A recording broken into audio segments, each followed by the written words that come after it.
Hey everybody. So we're going to take a look at a hydraulic jack. Now here I've got a jack that picks up 2 tons.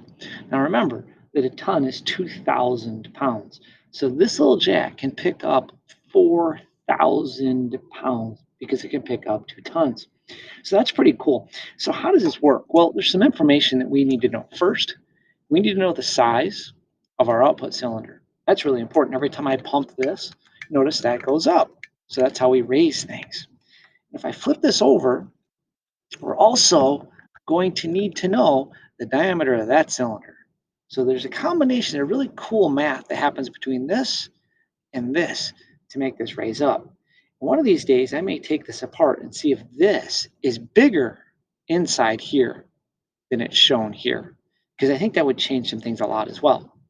There's another thing we're going to have to remember is that when I jack this up, when I take my jack and see I've got a little pump thing and this makes it go up, right? So it's going to make it jack up. If I take this handle right here and I put it in this jack, it gives me a whole bunch of mechanical advantage. And we're going to take a look at the math behind all of this in this presentation. We're going to see how this little tiny cylinder makes a huge difference in this great big cylinder and how these two things interact. So stay with this, stick with me. It's going to be pretty simple, but it's a complex task at the same time. So please seek me out if you have questions. So let's get started behind the theory. Hey, so now that we've taken a look at a hydraulic jack and what it looks like, let's see how it works. So our jack, we already know can pick up 4,000 pounds.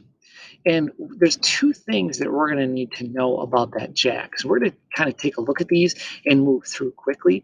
But our input cylinder is 3/8 of an inch in diameter, and our output cylinder is 7/8 in diameter. Now, those are important because there's a relationship there, a ratio that happens that the smaller the cylinder, the less force it will put out. So we'll kind of explain that here in a second. So we need to do a couple things. Because of our situation, and we see down here, I'm going to kind of circle this so you can see what I'm talking about. This is the picture of our jack. We have an output cylinder here that's 7/8. We have an input cylinder here, which is 3/8. So there's our 3/8 and there's our 7/8. And I've already converted those to decimals because it makes it a little easier for us to deal with. So how do we calculate input force? We're going to deal strictly with this cylinder first because that's what we're looking for. But we're going to find that we cannot do that yet. So how do we do this? Well, we need to know the formula for pressure. And the formula is force per area, and that we've been using for quite some time. And the very first thing we need to do is figure out what the output pressure is, because if we need to know force and area, we know the force here, and we need to calculate the area of this. So to do that, pressure is force per area. Our pressure is 4,000 pounds divided by pi r squared. And we know that from previous lessons that pi r squared is the area of a circle. So knowing that, we're going to take 3.14 times 0.4375. You're going to say, whoa, wait a minute. Why are we using 0.4375? We're using 0.4375 because this symbol, remember, right here from previous lessons, we know that's a diameter symbol. And if that's a diameter symbol, you need to divide that by 2 to find its radius. That's where 0.4375 came in. So we do the math on that.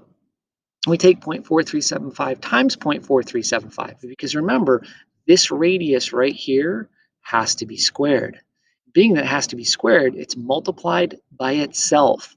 That means you take 0.4375 times 0.4375. And that ends up being 0.19. Now all we have to do is take 3.14 times 0.19, and we're going to end up with 0.6. And you can do the math on your calculator if you want to.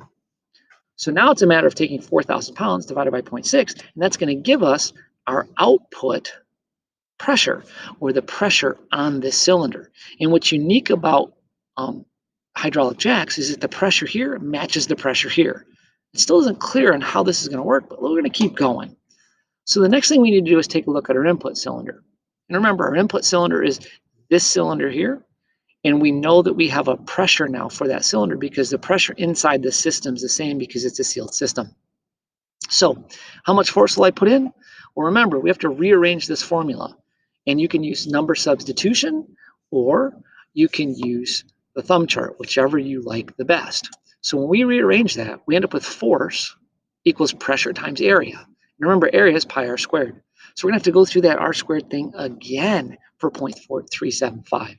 So what I did is, remember, this symbol right here is a diameter symbol, which means we have to take this number and divide by 2, which ends up being 0.1875. That's where we got that number. And remember, to square something, we take and multiply by itself. When we do that, we end up with 0.4 square inches. So we're going to take 3.14 times 0.4, and that's going to give us a number of 0.13. I know this is a lot of numbers. I'm just kind of whittling away over here, whittling away at this stuff over here. So now I've got 6,667.67 pounds divided by 0.13. It's going to be a huge number, 866 pounds. That means I have to push down on this cylinder with 866 pounds. It can't be done. I cannot do that physically. We know my hydraulic jack will pick up 4,000 pounds, but I need to input that much force. That's ridiculous. Can't do it. So how the heck does this work? I want you to think back. I showed you a lever. Remember that? I showed you a lever, which means that we have a central point here that we're going to pivot around, and this is going to be pushed downward. You're starting to get a hint here? How is this going to work? How are we going to do that? Come on, think about this. Think about it. We have a handle. Could be called a lever. I got a force here. I got a length of a lever arm here. You're right. We're going to use torque. So torque, remember, is force times length. And how do we do this? Well, we do this by doing a little bit of math here. And what's going to be interesting is we're going to see how this works.